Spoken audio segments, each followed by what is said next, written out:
O ministro Luiz Roberto Barroso, que é ministro do STF e que é o próximo ministro do TSE, do Tribunal Superior Eleitoral, ele já disse que ele não quer mudar as datas da eleição, mas que talvez seja necessário.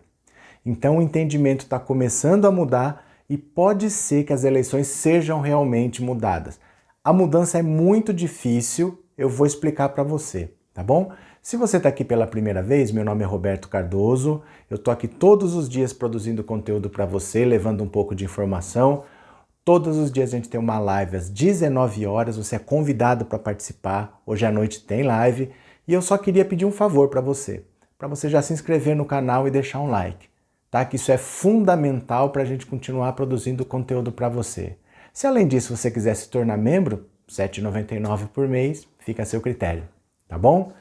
Então olha só, mudar a data das eleições está virando um debate em Brasília, né? Porque nós estamos vendo essa questão de saúde que nós estamos enfrentando, você não pode ter aglomeração e a eleição é impossível acontecer sem aglomeração. É muita gente que precisa votar, então como é que vai fazer? Nós já estamos em maio, né?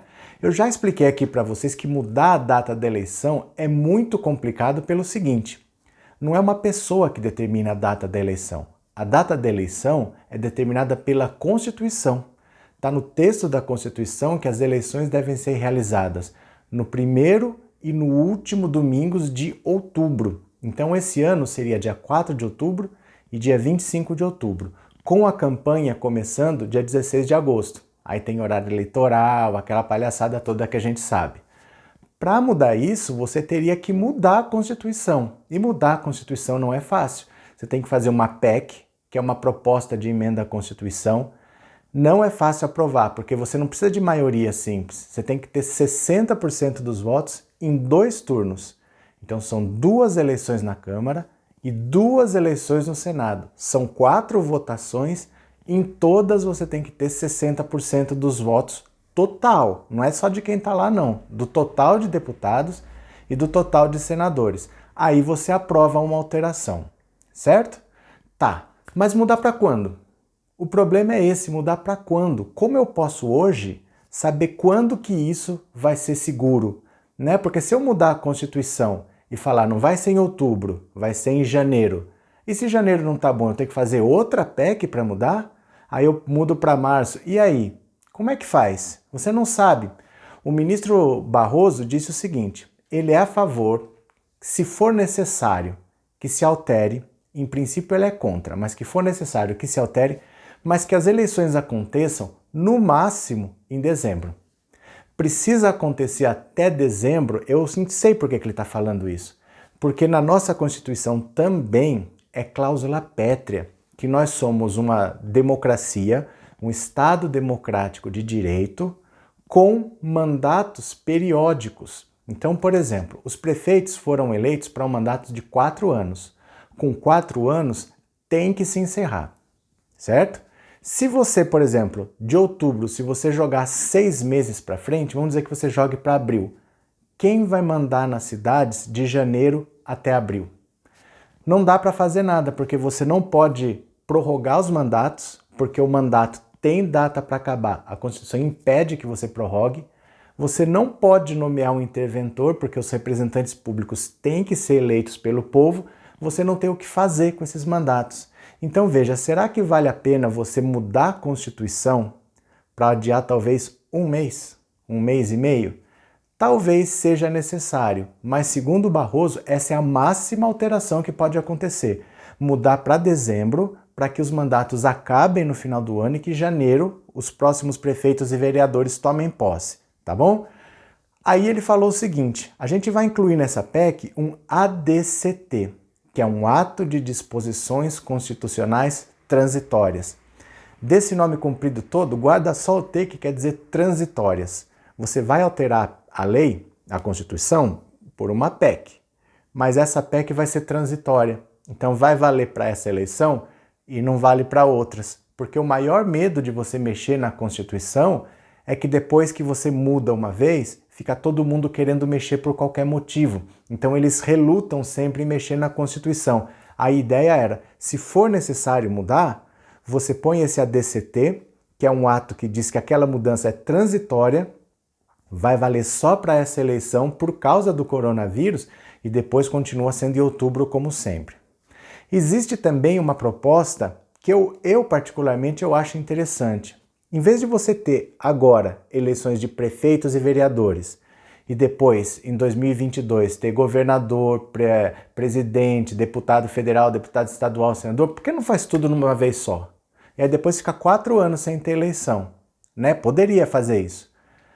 Pode, só que aí você teria que fazer eleição agora de qualquer jeito para um mandato de 2 anos e aí em 2022 você unificar. Porque não tem como você pegar o mandato de hoje, estender para 6 anos e só ter eleição em 2022.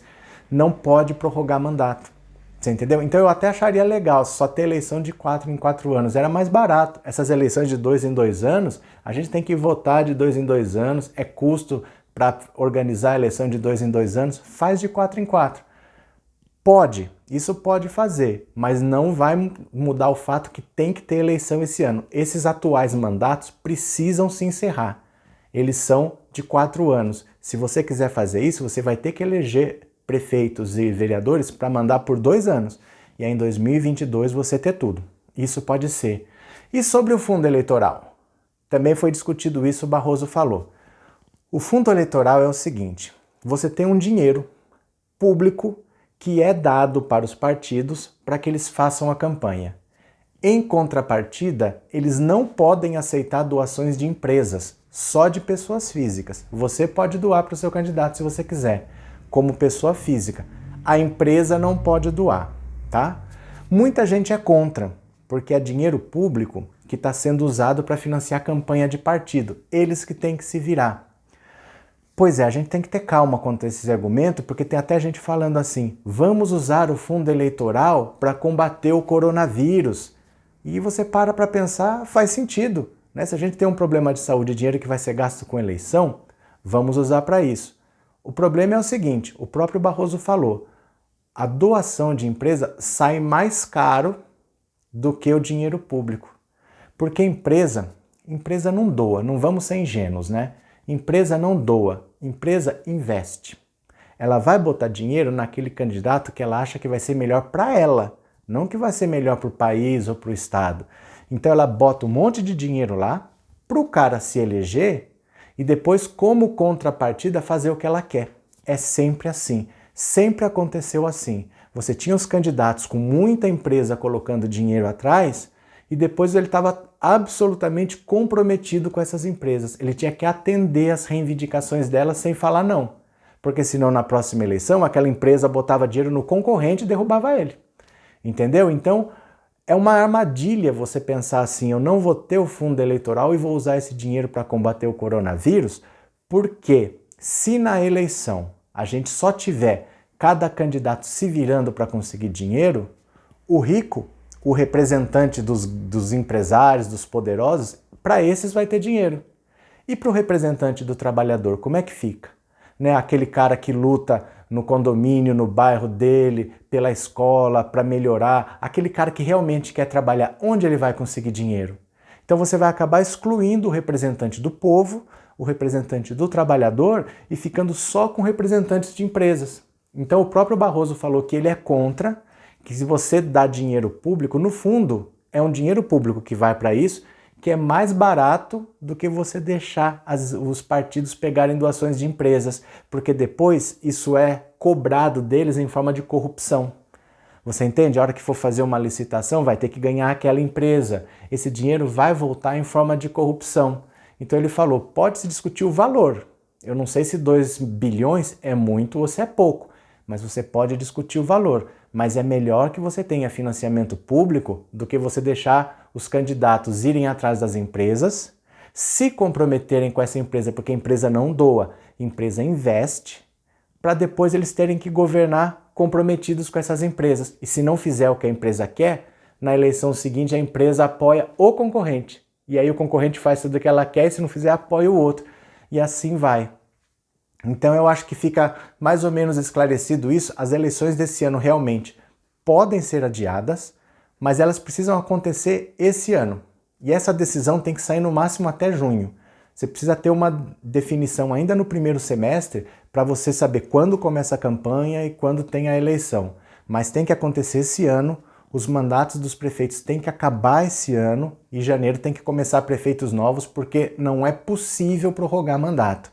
Então a situação é essa, tá? Pode ser que aconteça, já tem PECs prontas para isso, precisa de uma definição. A gente precisa ver agora durante o mês de maio o que acontece para em junho tomar essa decisão.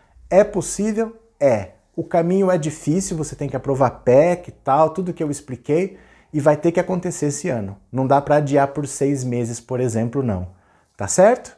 Então essa é a informação, espero ter contribuído. Se você gostou, volte sempre aqui no canal, de noite tem live, tá? 19 horas, venha para conversar com a gente. Se inscreve no canal, deixa um like que você ajuda demais. Um grande abraço e eu já fui!